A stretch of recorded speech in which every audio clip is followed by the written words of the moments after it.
কলকাতা সবকিছুর জন্যই কিন্তু বিখ্যাত এবং এক সময় বলতো যেটা ভারতবর্ষ কাল ভাববে সেটা কলকাতা আজ ভাববে। বলতে অবাকই লাগে, আজ মানে গত দুদিন ধরে যা চলছিল এবং আজ যার রিপারকেশনটা আমরা দেখতে পারলাম সেটাও কিন্তু ভারতবর্ষের জুডিশিয়ারিতে একদমই প্রথম এবং বিরলতম ঘটনা বলা যেতে পারে। কলকাতা হাইকোর্টের সিঙ্গেল বেঞ্চ এবং ডিভিশন বেঞ্চ দুজনের লড়াই, হস্তক্ষেপ কে করলো? সুপ্রিম কোর্ট নিজে। হ্যাঁ, শতপ্রণোদিত মামলা হয়ে গেল সুপ্রিম কোর্টে এবং কালকে 10:30টার সময় তাদের প্রথম শুনানি হবে। 5 জনের ডিভিশন বেঞ্চ হয়েছিল। একবার আপনারা জেনে নিন মূল ঘটনাটা শুরু কিভাবে হলো। 24-25 তারিখ দুদিন অনেকভাবে অনেক কিছু চলেছে, বাট ঘটনাটার সূত্রপাত কিভাবে হলো। লড়াইটি কিন্তু basically single bench versus double বেঞ্চের মধ্যে। মানে আমরা বলাই যেতে পারে অভিজিৎ গঙ্গোপাধ্যায়, সমস্ত বাঙালি কিন্তু এই নামটার সাথে খুব পরিচিত। তো অভিজিৎ গঙ্গোপাধ্যায় কাছে গত কয়েকদিন ধরে আমরা জানি একটি কেসের হিয়ারিং চলছিল, সেটাতে সিবিআই হবে কি হবে না, সেটা হচ্ছে এমবিবিএস এ অ্যাডমিশন নিয়ে। হ্যাঁ, ঘটনা শুরু কিন্তু এখান থেকে। এমবিবিএস এ অ্যাডমিশন নিয়ে এ রাজ্যে প্রচুর ফেক কাস্ট সার্টিফিকেট তৈরি হয়েছে এবং সেটা নিয়ে একটা মাস পিটিশন হয় হাইকোর্টে এবং তার বেসিসে একটা কেস চলছিল।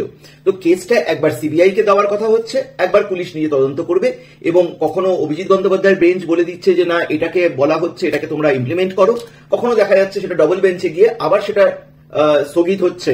এরকম একটা পরিস্থিতি টাসেল চলছিল।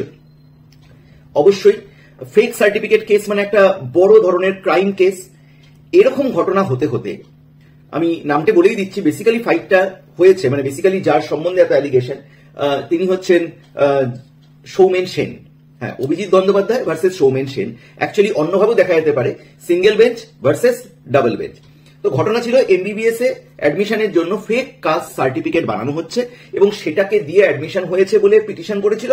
সেটার এগেনস্টে কখনো এরা এর কথা মানছে, কখনো কথা মানছে না। সিঙ্গেল বেঞ্চ ডাবল বেঞ্চ কাটকাচ্ছে, ডাবল বেঞ্চ সিঙ্গেল বেঞ্চ কাটকাচ্ছে, যেটা হওয়ার কথা নয় টেকনিক্যালি।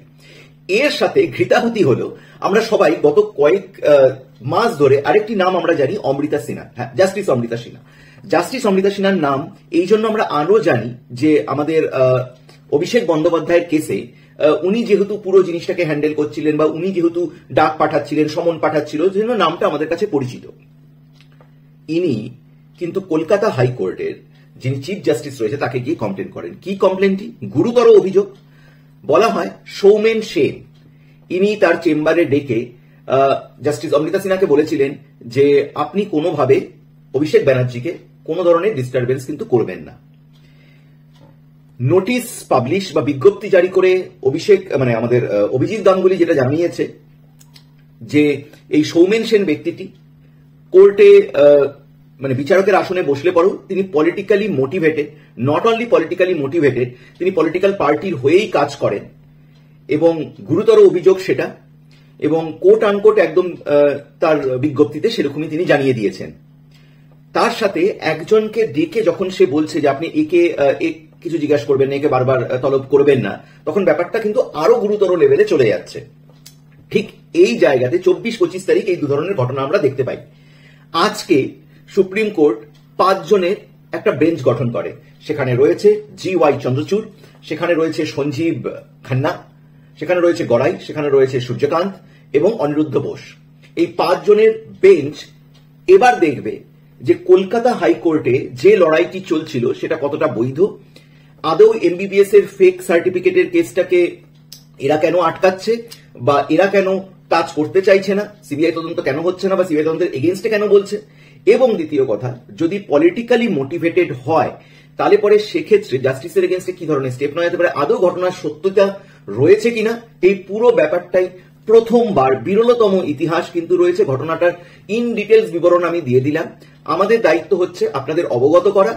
ডিসিশন যেহেতু এটা কালকে প্রথম সুপ্রিম কোর্টে এটার নোটিফিকেশন বা এটা সম্বন্ধে সুপ্রিম কোর্ট জানাবে কালকে 10:30টার সময়, কিন্তু আমার মনে হয় বাঙালি হিসাবে কলকাতার এরকম একটা সিঙ্গেল বেঞ্চ ভার্সেস ডাবল বেঞ্চের ঘটনা হঠাৎ করে সুপ্রিম কোর্ট নিজে শতপ্রণোদিত হয়ে নিয়ে নিল, এই ঘটনা কিন্তু জাস্টিস ভার্সেস জাস্টিসের ঘটনা কিন্তু বিরল এবং সেটারও কিন্তু শুরু হলো কলকাতাকে দিয়ে। দেখা যাক, সবার নজর থাকবে, সমস্ত বঙ্গবাসী খালি নয়। এই মুহূর্তে দাঁড়িয়ে আমি কিছু নিউজ সার্চ করছিলাম, তাতে আমি দেখলাম টাইমস অফ ইন্ডিয়া থেকে আজ তাক থেকে শুরু করে ন্যাশনাল লেভেল সমস্ত লোকের কিন্তু নজর রয়েছে এই নিউজটার উপরে। কারণও আছে, কারণ ফার্স্ট টাইম কিন্তু সুও মোটোর মতন এরকম কেস হচ্ছে যে হাইকোর্টের কেস, হাইকোর্টে নিজেদের মধ্যে টাসেলটাকে সুপ্রিম কোর্ট নিজে টেনে নিয়ে সেটাকে ঠিক করতে চাইছে। নজর রাখুন এবং ঘটনার বিবরণ আরো জানার জন্য চ্যানেলটিকে কিন্তু ফলো বা সাবস্ক্রাইব করতে ভুলবেন না।